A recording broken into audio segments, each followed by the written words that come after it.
नमस्ते दोस्तों, welcome to फिननेस्ट learn. आज की इस वीडियो में हम बात करेंगे ऑटो स्विप फैसिलिटी के बारे में। ये फैसिलिटी क्या है, किस तरह से काम करती है, इसकी मदद से आप ज़्यादा से ज़्यादा इंटरेस्ट रेट कमा सकते हैं।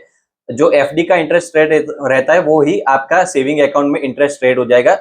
इस फीचर को कैसे यूज करें जिसकी वजह से आपका जो इंटरेस्ट रेट है वो डायरेक्टली डबल हो जाता है।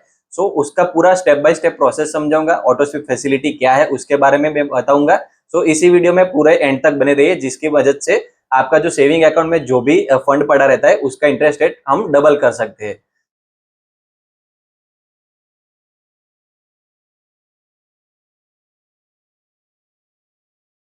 सो आगे आइए एक एक करके हम बात करते हैं कि ऑटो स्विप फैसिलिटी क्या है।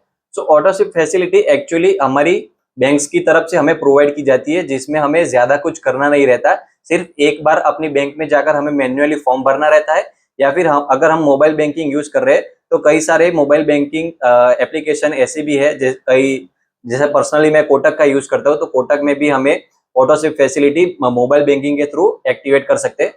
इन्हीं सारी चीजों के बारे में बात करेंगे। ऑटो स्विप फैसिलिटी कैसे एक्टिवेट की जाती है, जैसे कि आप बैंक में जाकर कर सकते हो, या फिर अपना जो बैंक एप्लीकेशन है उसके थ्रू भी आप कर सकते हो।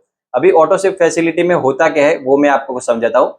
जो अगर आपका बैंक अकाउंट 25,000 या फिर 10,000 का हो, उसके एक हर एक बैंक की एक लिमिट रहती है, 25,000 समथिंग के आसपास रहती है।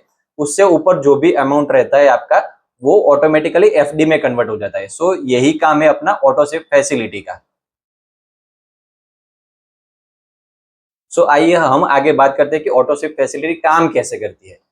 जैसे कि अभी मेरा कोटक में बैंक अकाउंट है, उसका थ्रेशोल्ड अमाउंट लिमिट है 25,000, और मेरे अकाउंट में ऑलरेडी 1 लाख रुपए पड़े हैं। 25,000 के ऊपर जो भी अमाउंट अमाउंट रहेगी वो ऑटोमेटिकली फिक्स डिपॉजिट में कन्वर्ट हो जाएगी। जैसे कि 75,000 जो अमाउंट है वो ऑटोमेटिकली फिक्स डिपॉजिट में कन्वर्ट हो जाएगी, जिसकी वजह से जो मेरा 75,000 का अमाउंट रहे, जो 75,000 का अमाउंट रहेगा उसके ऊपर मुझे 5% या फिर 6%, एवरी बैंक का डिफरेंट डिफरेंट लिमिट सेट रहता है, जिसमें वो हमें 5%, 6% या फिर 7% तक का इंटरेस्ट रेट प्रोवाइड करते हैं। जिसमें मुझे कोटक बैंक में 5% तक का इंटरेस्ट रेट देखने को मिलता है। इसी तरह से आपकी बैंक में जाकर आप लोग मैन्युअली भी पूछ सकते हैं कि क्या है अपना इंटरेस्ट रेट, अगर ऑटो स्विप फैसिलिटी हम यूज करें तो। अभी तक तो मैंने समझाया आप लोगों को कि ऑटो स्विप फैसिलिटी कैसे काम करती है, और उसमें ऑटो स्विप एक्टिवेट होने के बाद जो 75,000 का अमाउंट रहता है उसके ऊपर इंटरेस्ट रेट कैसे हमें मिलता है। अभी अगर आपको पैसे की नीड हो गई, किसी की वजह से आपको पैसे खर्च करने के आ गए, और आप लोगों ने 25,000 यूज कर लिए, और उसके बाद अगर अपना अकाउंट जीरो हो जाए तो उसमें ऑटोमेटिकली अपना जो एफडी था, जो 75,000 का ऑटो स्विप में कन्वर्ट हुआ था, उसमें से 25,000 हमारे वापस अपने सेविंग अकाउंट में देखने को मिल जाएंगे।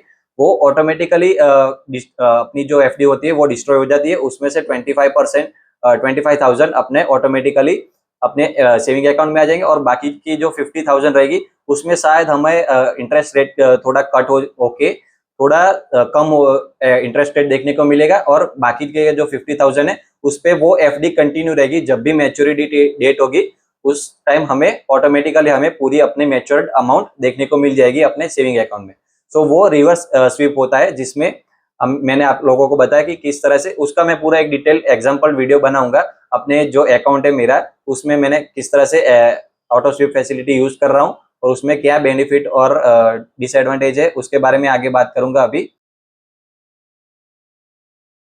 अभी उसके एडवांटेजेस और डिसएडवांटेजेस के बारे में बात करते हैं। एडवांटेजेस में क्या रहता है, ये हमारा पूरा ऑटोमेटिक सिस्टम रहता है पूरा, जिसमें हमें हमारे फंड का एफडी तक का एफडी रेट का जो इंटरेस्ट मिलता है वो हमें अपने सेविंग अकाउंट में जो रहता है उसका जो 25,000 है उसका अलग इंटरेस्ट रेट मिलेगा, और 75,000 है उसका अलग इंटरेस्ट रेट, एफडी का इंटरेस्ट रेट मिलेगा। वो सारी प्रोसेस ऑटोमेटिक रहती है।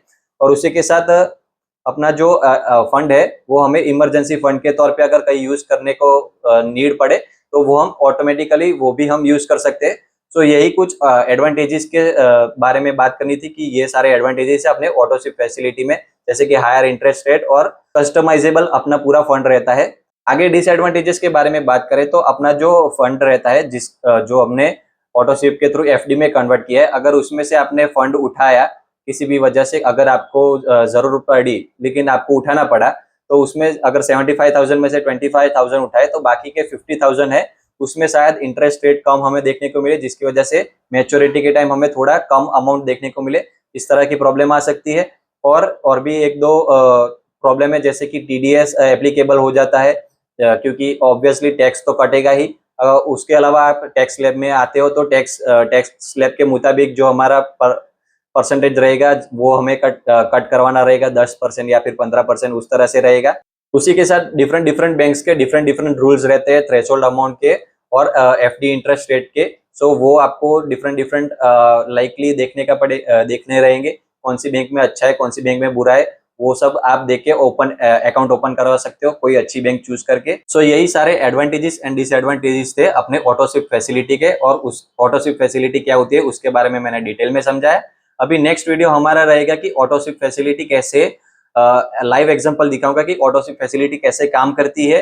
वो मेरे पास कोटक का बैंक अकाउंट है, उसमें कैसे एक्टिवेट या फिर डीएक्टिवेट की जाती है, उन सब के बारे में मैंने डिटेल में बात करूंगा अपने नेक्स्ट वीडियो में। सो जरूर देखिएगा नेक्स्ट वीडियो भी, और इस वीडियो को भी आपका खूब सारा प्यार दीजिएगा। So thank you for watching this video, do like it, share it, and don't forget to subscribe our page and keep supporting.